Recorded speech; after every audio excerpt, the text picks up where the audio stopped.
Do you want to buy a house? Then your worries are over. For sale. Mewasem Debbie Demao. Yes, it's for sale. It's a 5-bedroom gated houses with a beautiful view and serene. All for sale. A dining in our Tantra Hills estate. Into here be a fraying. They're very affordable. You can simply call us on 050-338-7037. Ebusia mu akwa eba tuma GH. GH page media for I'm making a story na metuo na obi send me a link of the story. Ne nyina ye oba bi oni abranti bi ananti for 10 months. Ne abranti ne jara na oba ne di hu ya wuntinu. Afan kusia na obo abranti ni dia. But seriously, me who video we no ne mpesa make us on because ne me share ni much information about it. But me saka information na pese me de besumunti. Subscribe my page ni mi adoma so send am here upload bi anso na on sabet me account. Abaya we a ye kan wasem o hwe G page ni mu a o man nchu ni din about comment e buy no na me hu say ye friend Angela a o free oboase na branti a ogbo ne dua no ye wono Sunday interfere na kwesi na asem ne ye say girl we e bon one ono obi ananti ono na wo akwala baako na bema no anware no ansa na sa new boyfriend we bem na boyfriend we buy no wa show ba ne boss e oni e 90 eti oba we so nim say first one no amfa second boyfriend we nko ade ebetumi afa nti no de na kuma nyina shebu na according to girl no say boy no ene na da rough for 10 months na manu nti no boy na breaking heart nti oboni dia masasi uti Nijina ha kusewe ukusia Nino watsuna 10 months 11 months 12 months mbani ita 1 year Udu seme wapa Ena wane metsina ena wane medidai Ena wane matsina iyi nsemba kukrasa nsuwogu Eso wane metsina ene medidai Ninse ne china misiu nyoma ye oduane at the mouth even crampo atade kwa me to the show me yimi botum ska the mouth and then me no gina kasa aba obe gina ho testi ama me afro so afre me phone so se me ye bon one day uti kusia wi se wonnante na se wo wabla bisu biya uti nsuo mikro nsuo ntinso adanamla na najimi munyano mungi masema medikusa we foma oti medu obusa fonso das say wonyo ba fo na semes me ko ni jaya ekwa be fa so obeka we actually no edidi matem ese one spend it so one spend wo me huna wo ma me adekese bia na wo bi wo no paka so wa mama adekese bia usi medikusa we foma Ikro munsho eni wuni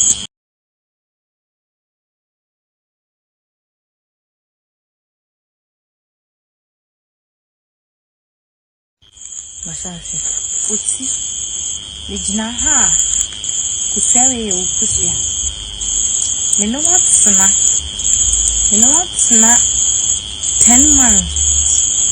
11 months 12 months mbani ita 1 year Udu seme wapa Ena wane metsina ena wane medidai Ena wane matsina iyi nsemba kukrasa nsuwogu Eso wane metsina ene medidai Ninse ne china misiu nyoma ye oduane at the mouth even crampo atade kwa me to the show me yimi botum ska the mouth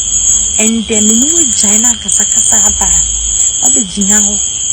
testi ama me afro so afre me phone so se me ye bon one day uti kusia wi se wonnante na se wo wabla bisu biya uti nsuo mikro nsuo ntinso adanamla na najimi munyano mungi masema medikusa we foma uti medu obusa fonso das say wonyo ba fo na semes me ko ni jaya ekwa be fa so obeka we actually no edidi matem ese one spend it so one spend wo me huna wo ma me adekese bia na wo bi wo no paka so wa mama adekese bia usi medikusa we foma Ikro munsho eni wuni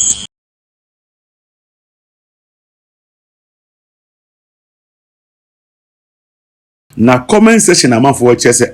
ono wo under for 10 years just 10 months emprantwe ono watwe